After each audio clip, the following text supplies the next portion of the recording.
Salam dalam kasih Kristus. Selamat berjumpa kembali dalam Sapaan Gembala berupa renungan firman Tuhan yang memandu kehidupan kita. Sapaan Gembala kali ini bertema Pikirkanlah semua yang baik, didasarkan pada Filipi 4 ayat 8. Jadi akhirnya saudara-saudara, semua yang benar, semua yang mulia, semua yang adil, semua yang suci, semua yang manis, semua yang sedap didengar, semua yang disebut kebajikan dan patut dipuji, pikirkanlah semuanya itu.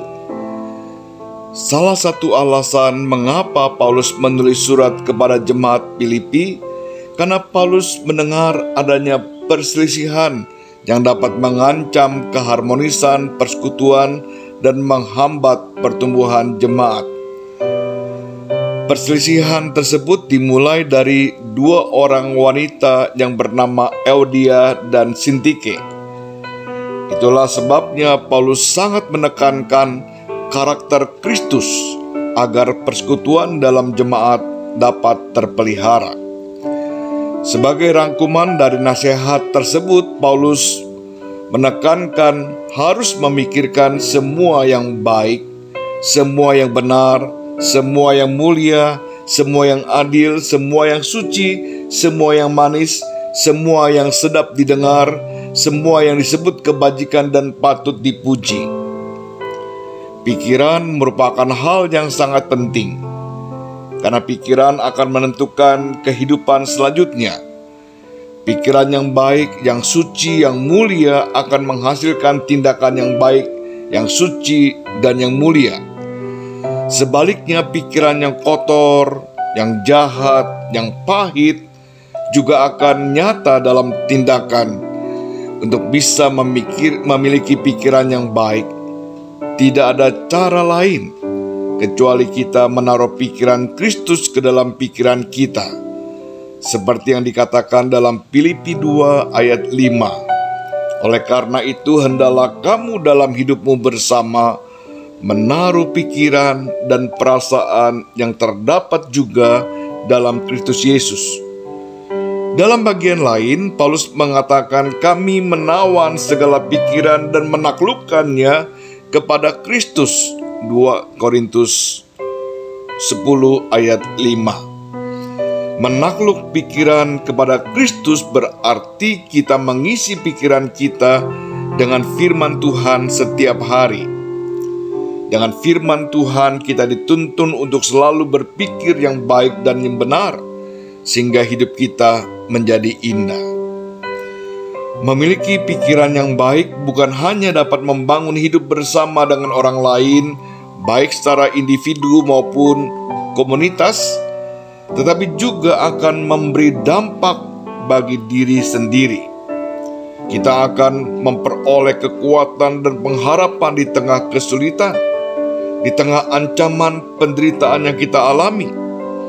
Karena firman Tuhan selalu mengingatkan kita akan kasih Allah, janji pemeliharaan, penyertaan, dan pertolongannya, sehingga kita tidak mudah terpuruk, menyerah, dan kalah.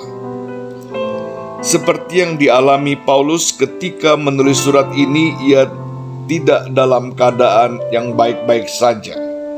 Ia sedang berada di dalam penjara.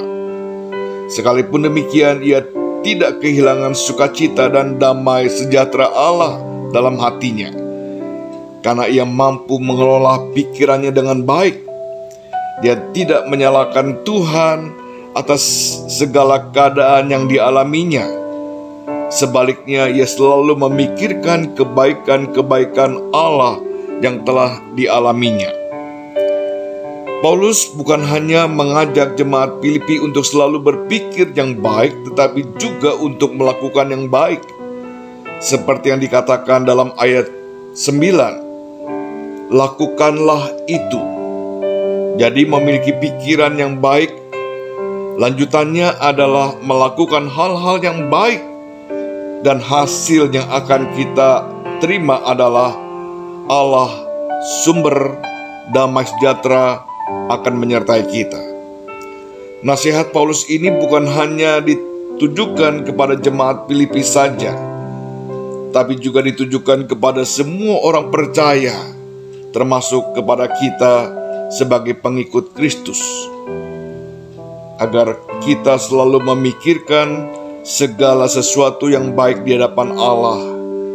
Kiranya Tuhan menolong kita. Mari kita berdoa.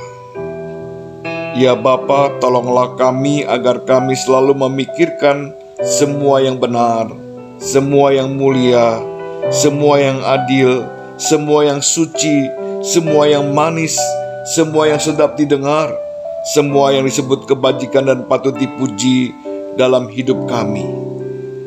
Dalam nama Tuhan Yesus, kami berdoa.